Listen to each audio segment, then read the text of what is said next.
మన జీవితంలో అవకాశాలు లేకపోవడం సమస్య కాదు, మన చూపు ఎప్పుడు సమస్యల వైపు ఉండడమే అసలైన సమస్య.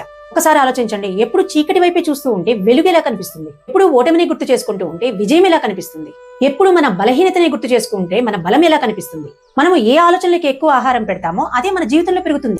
భయం గురించి ఎక్కువగా ఆలోచిస్తే ధైర్యం దూరం అవుతుంది. కోపం గురించి ఎక్కువగా ఆలోచిస్తే ప్రశాంతత దూరం అవుతుంది. అందుకని శ్రీకృష్ణుడు భగవద్గీతలో అర్జునుడి సమస్యను మార్చలేదు, ముందు అతని ఆలోచననే మార్చాడు. ఆలోచన మారిపోతే జీవితమే మారిపోతుంది. చీకటి ఎప్పుడు వెలుగును ఓడించలేదు, కానీ చీకటి వైపే చూస్తూ ఉంటే వెలుగు మాత్రం ఎప్పటికీ కనిపించదు. మన జీవితాన్ని మార్చేది పరిస్థితులు కాదు, మనం వాటిని చూసే దృష్టి. మనసు అనేది అద్దం లాంటిది, దానిలో ఏ భావం నింపుతావో అదే నీకు కనపడుతుంది. నీ దృష్టి సమస్యలపైనే ఉంటే నీ జీవితం బాధగా అనిపిస్తుంది.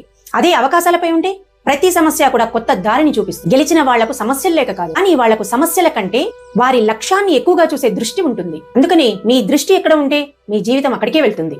కాబట్టి మన దృష్టి మన బలహీనతపై కాదు బలంపై పెట్టాలి, నిరాశపై కాదు ఆశపై పెట్టాలి, సమస్యలపై కాదు పరిష్కారం పైన పెట్టాలి. దృష్టి మారిన క్షణమే ప్రతి ఒక్కరూ జీవితాన్ని మార్చే యోధులవుతారు.